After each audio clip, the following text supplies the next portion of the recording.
Readers of Come On People and the thousands who waited for hours to hear Cosby press home his message in dozens of Freetown meetings nationwide will surely profit from his level-headed advice.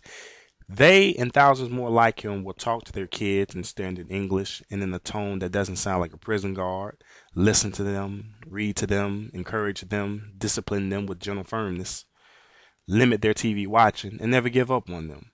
But these are the caring parents.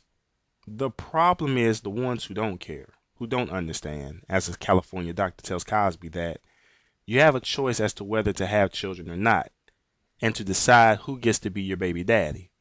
And that once you made that decision, both of you are supposed to have something to do with that child for the rest of its life. The problem is the girls who view sex in Cosby terms as you see me, I see you. You want it? We're both hot. Now let's do it. The girls who have 5 or 6 different children, same women, 8, 10 different husbands or whatever. What will become of all these kids with different fathers who compete often unequally for whatever attention is going around, so that, as with the offspring of polygamous sheiks, there is bound to be bad blood? What can we expect from families with grandmother, mother, and great-grandmother in the same room raising children, and the child knows nothing about love or respect of any one of the 3 of them? How much of the cultivation of civility and virtue, which make strong families the building blocks of a strong society, can happen here? When we see these boys walking around the neighborhood, says Cosby and Passant, we imagine them 30 or 40 years down the road wandering around just as aimlessly, and we want to cry, for they are lost. Black conservatives have said such thing for years, only to be unthinkingly ostracized as race traitors for breaking with orthodoxy. But no one could dismiss the lovable Cosby. African Americans are proud of his success and admire his munificent to black charities. What's more, as Princeton's professor and sometime rapper Cornel West put it, the TV star is not in the right wing. He's not Clarence Thomas. He's not Ward Conley. Nor could anyone dismiss National Public Radio's respected John Williams when he empathetically endorsed Cosby's views in a 2006 book, Enough, the Phony Leaders, Dead-End Movements, and Culture of Failures That Are Undermining Black America, and what we can do about it. When a longtime liberal like Williams embraced these ideas, something important is changing in the black mainstream, despite racial arsonist Al Sharpton's efforts to demoralize Williams as the black Ann Coulter. It requires explanation that black leaders don't mob Cosby with support, Williams points out, because he's so obviously right. Of course, today's African Americans have full civil rights and ample opportunity. Look at how immigrants from far-flung Ethiopia and Nigeria, no less black, succeed in their new land of opportunity.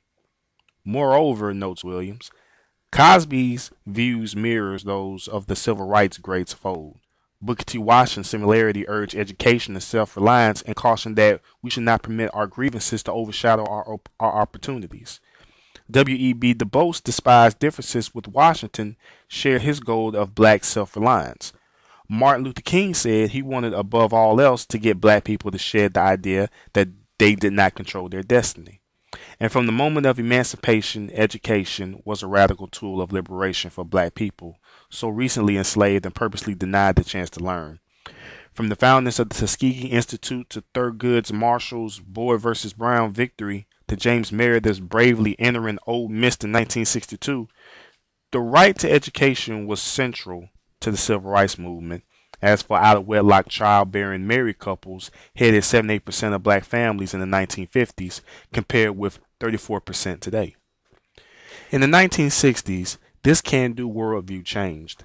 A vast transformation of American culture combined with the Black Power movement and the war on poverty to brew a toxic new orthodoxy among black leaders who remain stuck in that era to this day.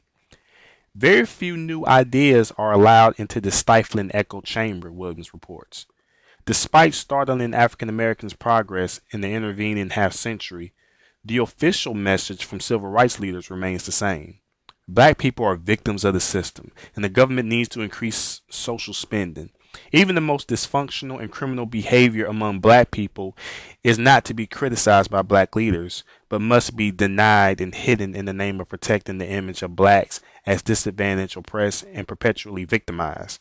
Descend, and you're an Uncle Tom and a sellout. That half century of progress, though, makes it hard to profess the orthodoxy in good faith. Some, such as Barack Obama's ex-pastor Jeremiah Wright, whose black liberation theology is pure 60s black power political radicalism preserved in amber, still sprouted sincerely. But Williams' views of most of today's black leaders recalls Eric Hoffa's dictum that great causes often starts out as movements but degenerate into rackets. Today's leaders have made lucrative careers out of preaching a crippling ideology that ensures that they will never run out of poor blacks to agitate for. As Cosby quipped it in one of his town meetings, there are people who want you to remain in the hole, and they rejoice in your hopelessness because they have jobs mismanaging you. Williams presents a rogues gallery of African American leaders who harm the people they claim to serve by blinding them to the opportunity all around them and stoking resentments that serves as excuses for wrongdoing. Jesse Jackson, the unofficial president of Black America, takes pride of place, with Al Sharpton as runner-up. Williams detests a smell of extortion about them. Their main business, he says, is staging phony protest marches for money. What blacks has Jackson benefited except for two of his sons whom his pressure tactics helped win a multi-million-dollar beer distributorship? Sharpton, Williams thinks, is lower still. He took a campaign contribution from a GOP operative who aimed to weaken the Democrats by keeping so polarizing a figure in their 2004 presidential primary. When black politicians actually have won power, their politics of victimhood has often proved a rationale for not even trying to help the black masses, but rather for decrying the white racism that supposedly causes their plight.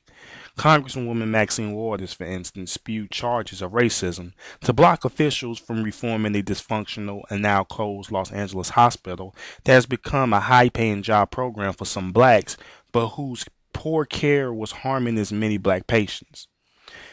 Mayor Sharp James of Newark and Marion Barry of Washington, Williams says, saw political opportunity in making themselves masters of large pools of black people dependent on state and federal poverty programs. The money flowed in. Mayoral aide stole it and went to jail. The schools got worse. Crime festered. And finally, prosecutors nailed James himself for rigging the sale of city property to enrich his mistress. By contrast, Cory Booker, James' successor, is, so to speak, the Bill Cosby of urban governance, amplifying the right way forward for African American poll.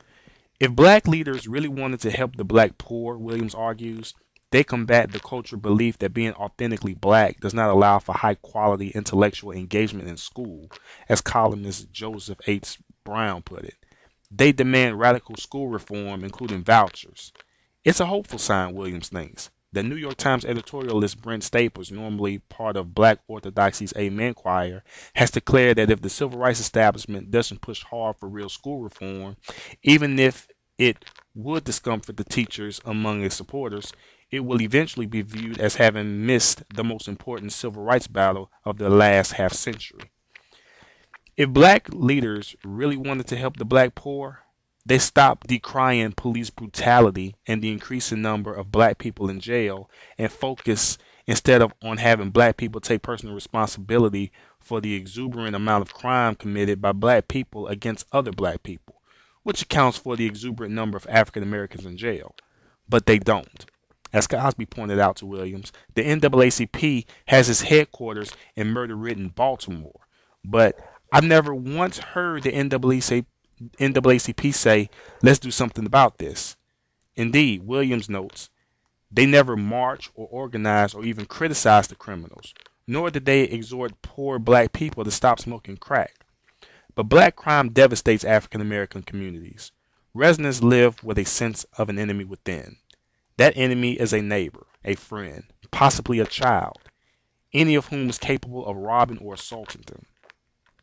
In some cities, like Baltimore, drug dealers still terrorize entire neighborhoods, which resemble Sawder City. The thugs are as vicious as Sawder City's militant men. Williams tells of a Baltimore woman who testified against drug dealers operating outside her house in 2002.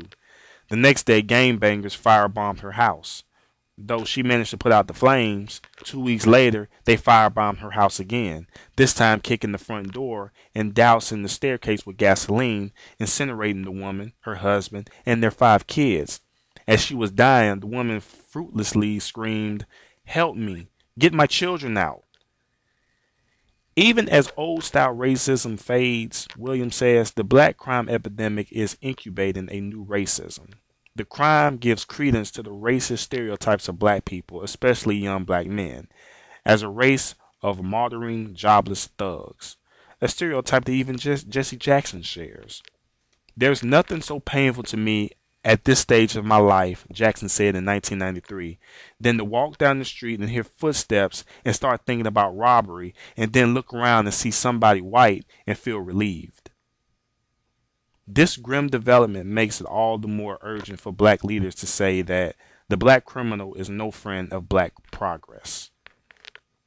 So now imagine one of Bill Cosby's sweet, beautiful things born by nature, raised by no one, grown to teenage, filled with rage and buried sorrow at abandonment by his father, and emotional abandonment or worse by his mother.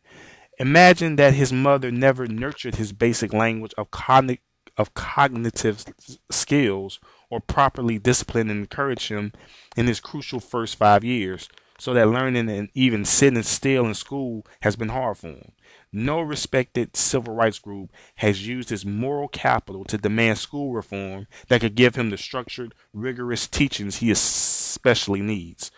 Almost no national black celebrity until Cosby has come into his neighborhood exhorting him to stay in school and work hard because he could become a physical therapist assistant, say, or a car mechanic starting at $35,000 to $50,000 a year.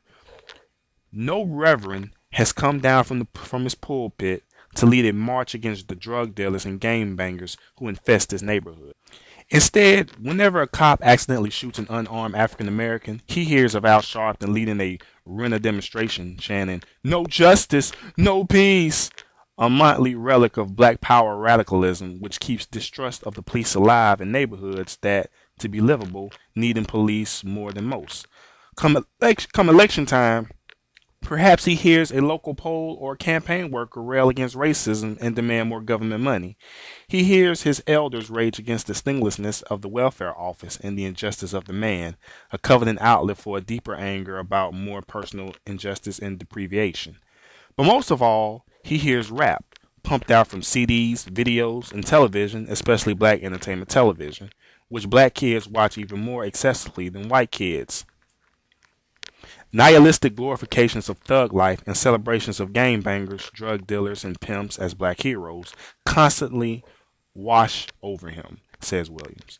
Black rappers dress for every video in convict style, posturing with menacing faces, hand-flashing gang signals, their heads wrapped in prison-issue do-rags, pants hanging down in the convict style, and gangland tattoos covering their bodies, do their part to promote black identity as the criminal's identity.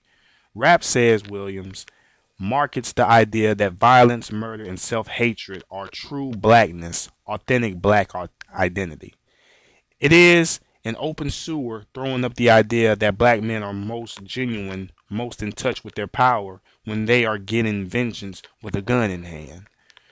We know that this message reaches its listeners, says Williams, when we see ghetto kids dressed like rappers and act hardcore, using nigger, cursing and fighting on their way to school, in school, and after school, assuming they are still in school, and we know it as well from the crime statistics. We know that rap's message about sex also hits home. Its cartoon simple sentiment, says Williams, all black women are sexually crazed, lack discrimination about men, and deserve to be treated as mindless bitches, dogs. In rap, Cosby once said, there is nothing about I care for you. Nothing about may I go for a walk with you. Just I'm hot, I'm leaking, I'm dripping, come on, and I know you want it too. Or, as the title of one rap song has said it, face down, ass up, come on. There is something tragic, Williams says, about poor black girls trying to find a way to feel good about their identity in a culture that gives little reinforcement to black women, being asked to dance to music that describes them as whores and bitches.